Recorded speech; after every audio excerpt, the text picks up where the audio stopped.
Mimi nashukuru kwa hizi mada ambazo ziko kwenye bunge leo, lakini mimi kwa mtazamo wangu kama Mkenya wa kawaida, wananchi wote wa Kenya tuko na mtihani mkubwa sana, kwa sababu inaonekana kwamba bado hatujaelimika kisiasa. Hawa wanasiasa bado wanajaribu kututumia kwa zile mirengo ambazo zilikuwa zikitumika kitambo.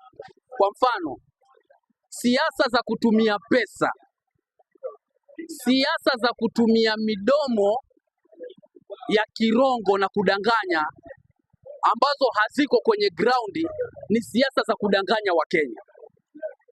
Kwa sasa hatuko huko. Mimi ninakubaliana na uongozi wa vijana, mimi nakubaliana 100%, kwa sababu hawa wabunge, nikianza na wabunge ambao jana kwenye bunge walikuwa wanasema 2 term, wao wako sawa, wana haki yao. Unaona bwana, wana haki yao kusema 2 term, lakini 2 term ikisemwa na mbunge mmoja na we umechaguliwa na watu zaidi ya 100,000 wamekuchagua eneo lako la bunge, hiyo ndio ukweli wa ground inavyosema, si kweli? Kwa hivyo hawa wabunge wanajidanganya tena ndio wanajikoroga wenyewe, kwa sababu mimi niko na imani 75% ya wabunge ambao wako saizi wote wanaenda nyumbani, hakuna mbunge anarudi.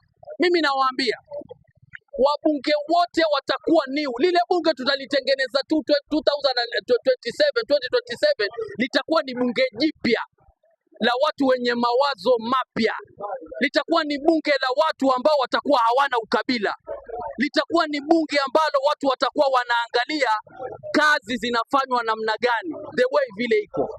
Kwa hivyo hawa wabunge, hii ni kama sherehe, yani ni kama wanajisherehesha, lakini ukweli ni kwamba wale wabunge washaeleweka ni watu wa matumbo, unaona bana, na wanajiangalia wenyewe, na yale wanayosema wanalinda matumbo yao. Lakini sisi huku tuna njaa, tunawasubiri 2027 wanaenda nyumbani. Huo ndio ukweli. Narudi kwa kusema hivi, mimi sisimami hapa kama Mkikuyu, sisimami hapa kama Mjaluo, sisimami hapa kama Mkamba, sisimami hapa kama Mkenya. Na mimi nasimama kama Mkenya mpenda nchi yangu.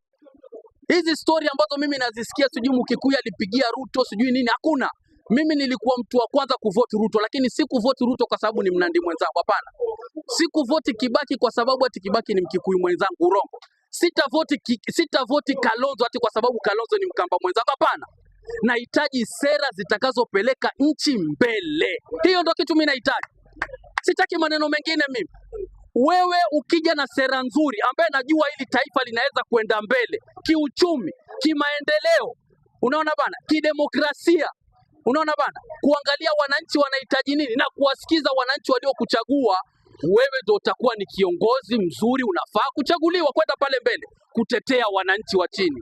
Sijui kama tunaelewana, kwa sababu tuko na viongozi katika kaunti zote, na hawa viongozi wako na kidemokrasia katika katiba inawaruhusu kufanya vile wanafanya kulingana na katiba ilivyowaruhusu. Tuko na governor, tuko na senator, tuko na MCA, sijui kama unanielewa, na tuko na women rep. Hawa wote wamechaguliwa na wananchi kufanyia wananchi kazi. Sasa lazima tujiulize, hawa wanatufanyia kazi kweli ama wanatupora? Huo ndio ukweli, lazima tujiulize.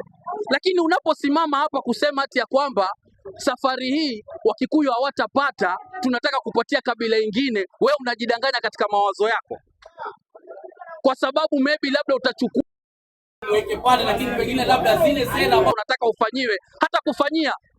Sasa kama hata kufanyia, itakuwa ni kama kazi ya bure umefanya. Mimi nataka kusema kitu kimoja nikimalizia. Nchi imeporomoka kiuchumi, huo ndio ukweli. Nchi imeporomoka kiuchumi kwa sababu kampuni leo hii zimefungwa nyingi. Kampuni ambazo zinafungwa na zinaendelea kufungwa ni nyingi. Vijana wanakosa kazi, vijana wanakosa ajira, wametoka mashule, wako huku mitaani, hawana kazi na nihitajika, ni watu wako na makaratasi yao. Sasa serikali ni watafute mbinu ya kuwapatia hawa vijana ajira, ili hawa vijana wawe wanatengeneza nchi. Sijui kama unanielewa. Lakini tukijaribu kusema hati ya kwamba rais anasema hivi, mimi siwezi kubaliana nayo. Mimi nataka kusema namna hii. Nikija katika factory, hapa Mombasa tuko na factory ambazo zimekufa. Mombasa factory zikikufa inamaanisha kwamba zikifufuka ndo tutajenga uchumi. Sijui kama tunaelewana. Sasa mimi nataka kutema uhasia kwa rais wetu ambao mimi nampenda, ni rais wangu ambapo mimi nampenda. Nataka kutoa uhasia kwamba rais, jaribu kuangalia economy ya nchi utaifufua vipi, number 1. Number 2, jaribu kuangalia mainvestor ambao unaweza kuwaleta huko na marafiki waje wafungue makampuni hapa, kwa sababu kuna kampuni ambazo zimekufa, zirudishe hizo kampuni, vijana wapate kazi. Huo ndio ukweli mimi nataka kusema, na tukifanya namna hiyo nchi itaenda mbele. Lakini tukianza kurudi nyuma na kusema masuala ya ukabila, kusema ule ukweli nini, watu wa Mbeere North, pigeni kura kwa ule mtu mnajua ya kwamba atawasaidia, kuliko kuchukua pesa huku kuchukua pesa alafu mtapatia mtu ambaye hatawasaidia. Amueni kidemokrasia, mupigie yule mtu mnaona atafanya kazi. Asanteni.